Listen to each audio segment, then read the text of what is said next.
Glórias ao Senhor. Quantos sabem que o Senhor Jesus é fiel? Abra no livro de Efésios, compartilhe a Bíblia com alguém que está ao seu lado para esta meditação. Livro de Efésios, do 4º capítulo. Eu quero falar nesta noite sobre o tema Escolhidos para Coisas Melhores. Leia aí comigo, ou melhor dito, acompanhe a leitura. Paulo está escrevendo esta carta. Ele está direcionando esta carta aos irmãos de uma igreja numa cidade chamada Éfeso. E diz ele aqui no versículo de número 1, diz ele: como prisioneiro no Senhor, rogo-lhes que vivam de maneira digna da vocação que receberam. E quando Paulo está escrevendo esta carta, ele escreve essa carta para uma igreja numa cidade bastante contemporânea daquela época.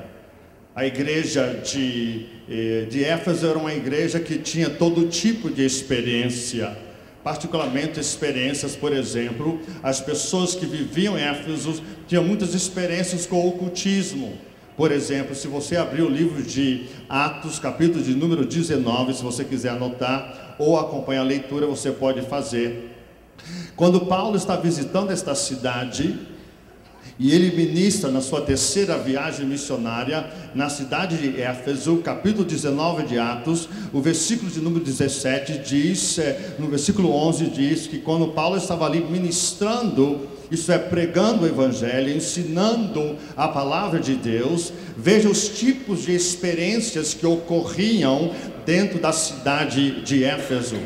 Versículo 11 diz que Deus fazia milagres extraordinários por meio de Paulo, isso é, em Éfeso, de modo que até os lenços e aventais que Paulo usava eram levados e colocados sobre os enfermos. Estes eram curados de suas doenças, e notem, e os espíritos malignos saíam deles. Então você observa que fora da igreja de Éfeso, a situação espiritual é uma situação bastante precária, é uma situação de opressão espiritual. Você observa que as trevas procuram manter as pessoas de Éfeso aprisionados a vários tipos de experiências. Um dos ensinamentos que a igreja enfrentava e Paulo teve que lidar com ela, era o ensinamento relacionado a um ensino chamado gnosticismo. Basicamente, o gnosticismo dizia o seguinte, que a matéria, isto é, o corpo, é má e, portanto, Deus, que é espírito e bom, não tem nenhum relacionamento com a matéria, isso é, com o corpo. E, portanto, o que o homem fizer com o seu corpo não tem peso moral diante de Deus. Por quê? Porque Deus está interessado somente no espírito. Isso é um falso ensinamento, porque a Bíblia diz que quando Deus nos criou à sua imagem. Ele nos criou corpo, alma e espírito para a glória de Deus Pai. Quantos dizem amém? Então você começa a compreender que Paulo está lidando com uma igreja que está enfrentando vários tipos de desafio. O terceiro capítulo, o segundo capítulo de 1 Timóteo, descreve uma outra situação dentro da igreja, particularmente das mulheres de Éfeso. As mulheres de Éfeso, ouça, porque você tem que conhecer essa história para poder compreender o livro do que nós vamos estudar, o livro de Efésios. As mulheres de Éfeso, que tinham agora participado de alguma forma da igreja ali em Éfeso, eram mulheres autoritárias e tiranas. Elas bancavam mais autoridade que muitos dos homens, falavam mais alto do que os homens, e quando algumas dessas que estavam no processo de conversão, no processo de transformação, elas estavam dentro da igreja, nas reuniões do culto. O capítulo 2 de 1 Timóteo, versículo 11, porque, veja, por que 1 Timóteo? Porque Timóteo foi colocado como pastor da igreja em Éfeso. Paulo diz, eu estou pedindo a vocês, eu estou suplicando com vocês, mudem essa maneira de pensar. Ele diz aqui, eu rogo-lhes que vivam de maneira digna da vocação que receberam, isso é, da chamada que receberam. Quantos sabem que quando Jesus chama uma pessoa, Ele chama a pessoa só para coisas melhores? Você crê nisso? Diga amém. Quantos sabem que quando Jesus entra na vida de uma pessoa, Jesus, ele entra não para somente modelar, ou mais ou menos reconstruir, dar uma pintura, melhorar assim um aspecto, mas quando Jesus entra no coração de uma pessoa, ele entra para transformar por completo. Quantos creem assim?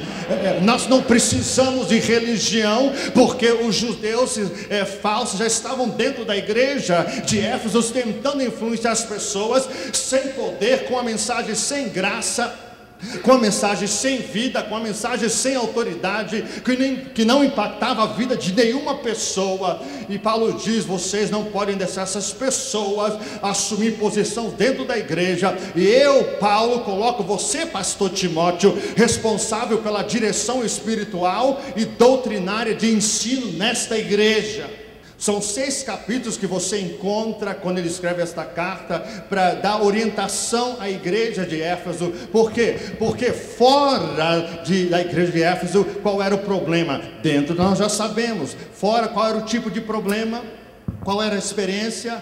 Muito ocultismo, muita obra demoníaca, muita obra de macumba, muita obra demoníaca que destruía as vidas. Paulo está lidando com situações sérias fora da igreja em Éfeso, e lidando com situações seríssimas dentro da igreja. E ele estava escrevendo esta carta para dizer o seguinte: olha, eu quero que vocês lembrem de uma coisa: quando Deus salva o homem, Ele salva o homem com um propósito divino e santo. O homem na face da terra é o representante, o homem salvo na face da terra é o representante de Jesus Cristo, o Rei dos Reis, o Senhor dos Senhores, o único que pode fazer a diferença na nossa eternidade. Quantos dizem amém? Eu quero dizer para vocês que quando Jesus entra na casa, Jesus destrói o poder das trevas. Ele estabelece o seu reino dentro de um lar. Ele diz: de hoje em diante as coisas podem ser diferentes, porque aonde Jesus está reinando, a morte e o poder das trevas não tem autoridade. Bendito seja o Deus e Pai de nosso Senhor Jesus Cristo, que nos... Olha, marque, esse é o primeiro verbo do investimento de Deus Pai. Ele diz: ó, eu vou abençoar vocês com todas as bênçãos espirituais. Aonde? Nas regiões em Cristo Jesus. Por quê? Porque Deus nos escolheu. Segundo verbo você deve marcar, porque é o segundo investimento do Senhor. Ele nos escolheu em Cristo antes da criação do mundo, para nós sermos o quê? Para sermos santos e... Eu quero que vocês leiam comigo, porque aí eu vou saber que vocês estão acompanhando.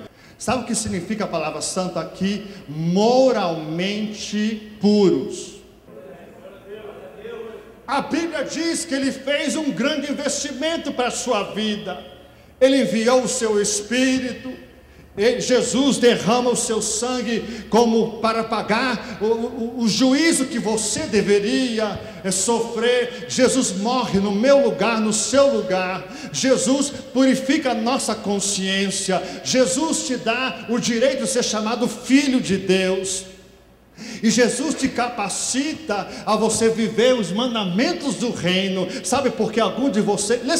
Sabe por que alguns de vocês estão perdendo a batalha? É porque possivelmente o rei da sua vida, quem sabe não é Jesus, quem sabe Ele não é Senhor do seu coração, quem sabe você não o tem ainda como Salvador da sua vida. Como amigo, como meu amigo, você poderia viver em santidade se o Espírito de Deus não dominar a sua velha natureza. A mensagem do Evangelho é muito simples, mas ela é poderosa.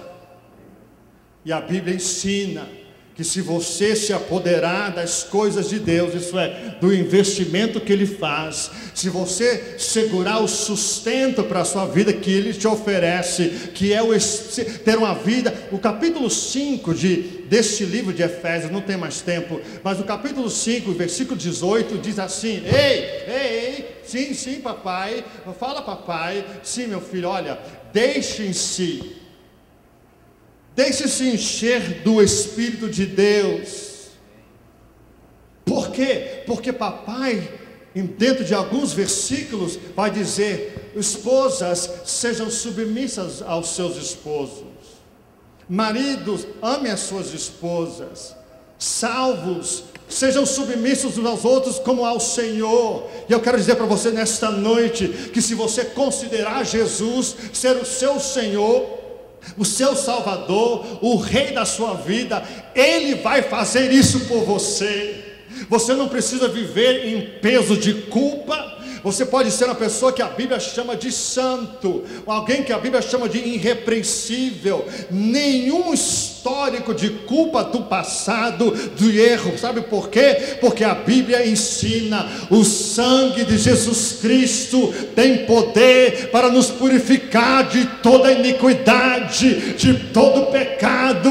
O sangue de Jesus lava a sua roupa espiritual, para quando você entrar diante da presença do Altíssimo, você não vai entrar escondido diante dele em vergonha da sua santidade, mas você entra diante da presença de Jesus dizendo: glórias ao meu Senhor, Ele é o Rei dos Reis, Ele é o meu Salvador. Oh, que maravilha, como foi cantado nesta noite. Nós damos Ele a glória, nós saltamos na sua presença. Sabe por quê? Porque quem está livre dança. Quem está livre canta. Quem está livre adora. Quem está livre investe. Quem está livre serve. Quem está livre tem condição de amar. Fique em pé em nome de Jesus. Você quer viver diferente? Não tome decisões precipitadas. Só entre num voto com Ele nesta noite. Diga: Jesus, eu quero. Diga com Ele: Jesus, eu quero e eu preciso entrar em aliança contigo nesta noite. Eu reconheço que eu não tenho agradado o teu coração. E como filho, como filha, eu te peço, perdoa o meu pecado. Que eu sou filhinho, eu sou filhinha, e tu és pai por excelência. E a partir desta noite, em aliança com o Senhor, eu te confesso como o meu Senhor, como o meu Salvador, como o meu Rei e o meu melhor amigo. A partir desta hora, eu sou teu, corpo, alma e espírito, para a glória de Deus Pai, em nome de Jesus. Diga amém. Abraça o seu colega. Se você conhece essa pessoa, diga: nós vamos ser e viver o melhor de Deus.